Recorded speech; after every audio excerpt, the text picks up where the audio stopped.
Let's call this one the curious case of James Gordon Meek. Yeah, I'm on that topic again because there's really no reason why this guy should probably be in prison. But Matt, he pled guilty with the ability to appeal the sentence. Weird. How often do you ever see that happening? Usually you plead guilty, you accept the sentence that's given to you because you're admitting guilt.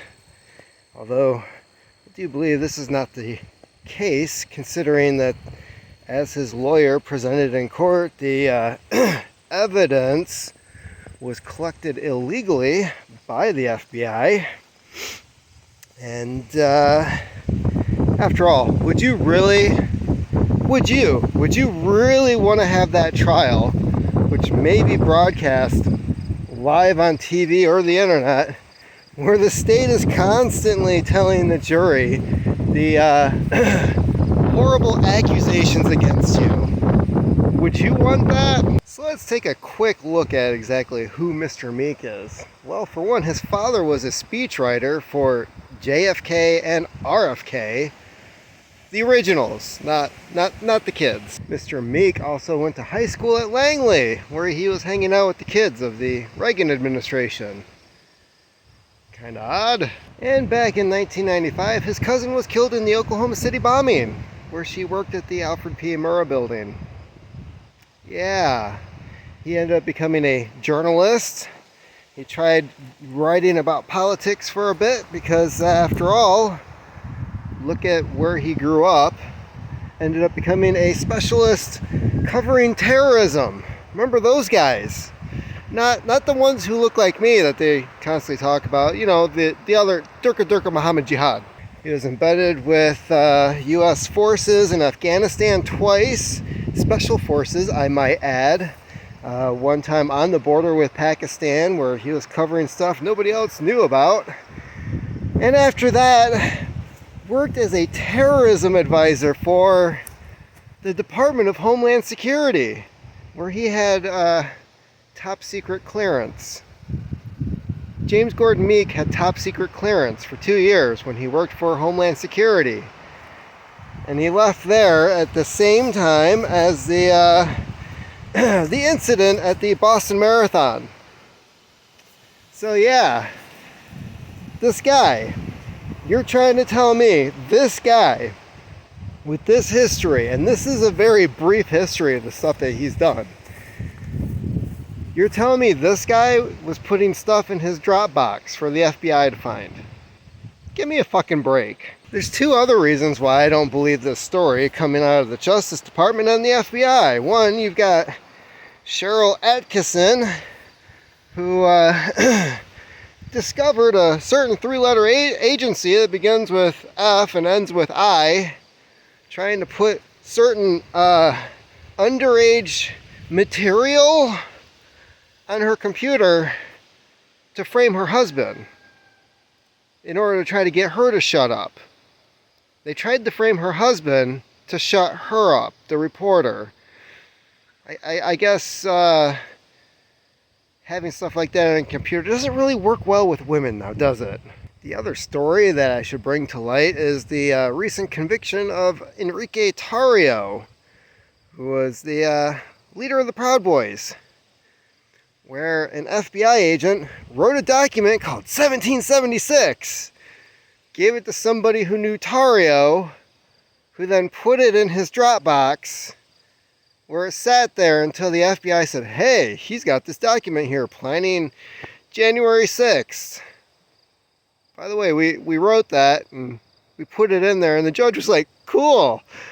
Yeah, we'll leave it in as evidence, even though there's no evidence that Tarrio ever read it or knew that it was in his Dropbox.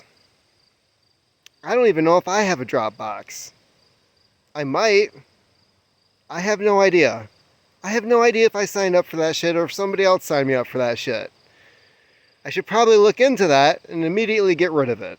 So aside from James Gordon Meek going to prison for something that he most likely, probably, in all likelihood, didn't do, and the evidence is sketchy AF, it's sketchy as a, yeah.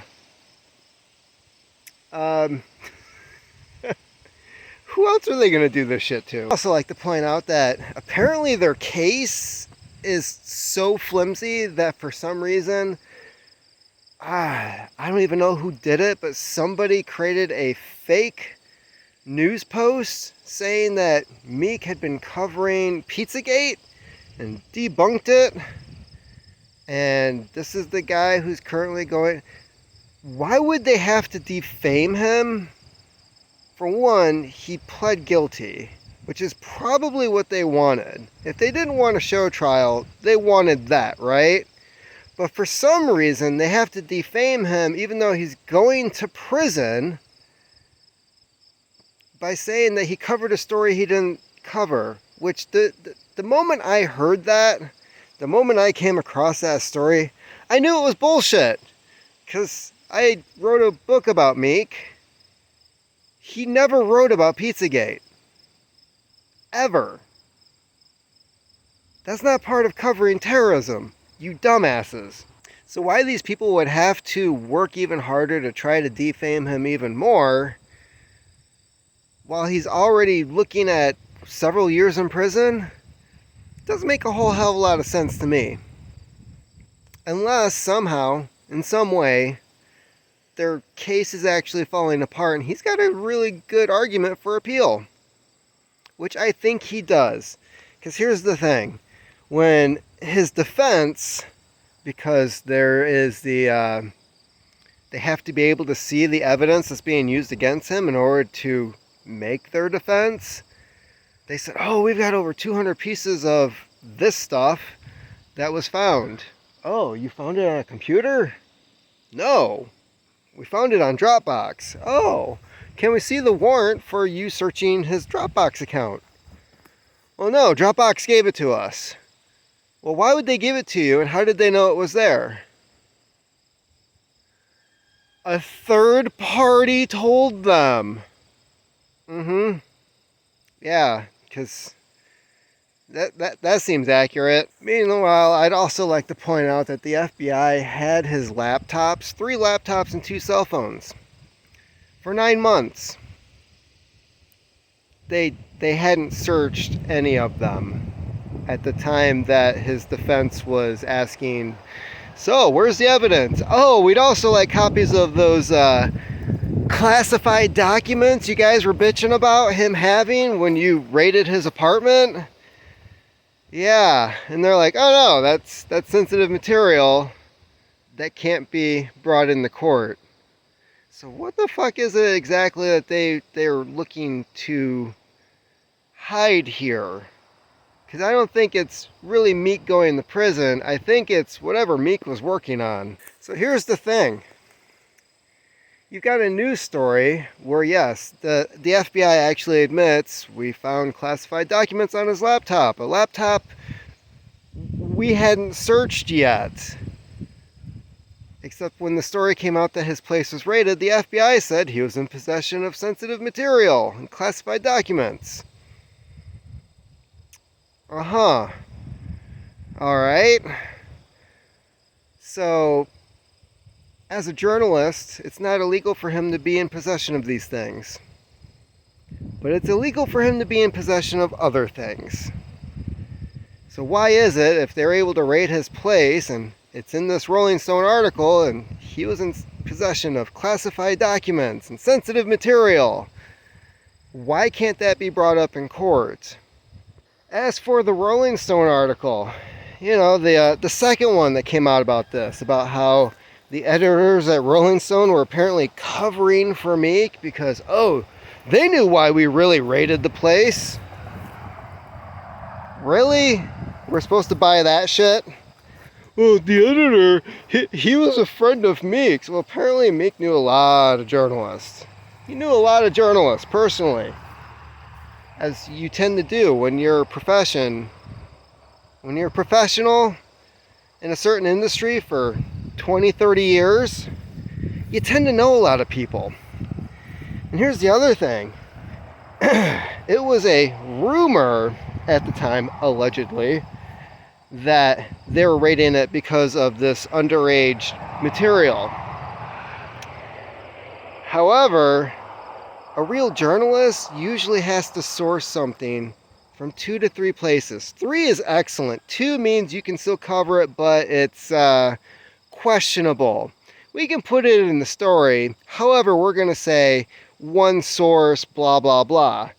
Unlike our current system of journalism where it's, oh, a rumor? Well, we're going to pretend that's a fact because that brings clicks, baby. So why wouldn't Rolling Stone cover that? Well, for one, it would probably be bad journalism. After all, rumors are not really news.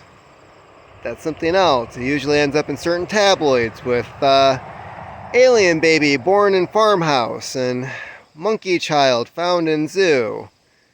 Stories like that. Bat Boy? Do you remember Bat Boy? That is, even if that rumor story is true. Did the journalist really know that? She wasn't available for comment. She's already found a new job. Weird. It's weird how that works out. It's like, for once, Rolling Stone is being praised for doing actual journalism, and then all of a sudden she's gone and goes to work somewhere else. Almost like this story wasn't supposed to be brought up at all. You have to remember that in today's society, when somebody screws up on the job, they usually don't get fired. They're moved somewhere else. Because it's easier. It's less paperwork, less chance of lawsuit. We're going to make them so uncomfortable, they just leave. So yeah, James Gordon Meek, the terrorism reporter who embarrassed the government with unredacted 3212. You can still watch that on HBO Max, perhaps. I think it's still on there. And he was also helping write a book on Operation Pineapple Express, which, again, embarrassed not just the military, but the Biden administration by actually saving lives when we were leaving Afghanistan. The job that should have been happening, but retired special forces and journalists actually got together and said, hey, we're going to save these people's lives because nobody else is fucking doing it. So that is the curious case of James Gordon Meek, a man who is looking at going to prison for something he probably didn't do, while the government's trying to cover up whatever it is he was working on next. Because that's what they do. At least he wasn't Michael Hastings. Is that a term? Hastings? To be Hastings? At least that didn't happen to him, but honestly, what would be worse? Living the rest of your life with so many people thinking that you've done something that you didn't do that's absolutely god-awful? Or being blown up in your car? I don't know. I don't know which one I would prefer. But yeah, what they're doing to Meek is absolutely horrible. And I really hope that he's able to get an appeal and get these charges dropped, and that the truth actually comes out about what the fuck happened with this stuff that was found in his Dropbox. I'd really like somebody to look at the fucking metadata to figure out where the hell this shit came from. Why aren't those people being prosecuted? Why is it just this dude? Probably because the people who put it on there... You know where I'm going with this. So that's about it for me today. Hope everyone's doing well. I know I haven't been doing that many videos lately, and honestly it feels good to just be talking about one topic instead of several in a live stream. And anyways, that is about it for me today. What do you think is going on with this James Gordon Meek story that everybody seemed to have dropped? And it's unfortunate. Because, honestly, I think the guy is just being bent over by the DOJ. And nobody really wants to talk about it because of the charges. And the stories that somehow keep getting leaked to the press as to, like, yeah, in detail, this is what we believe he did. Uh-huh. Right. Yeah. Because if they can't get you in court, they'll get you in the court of public opinion. Keep on typing.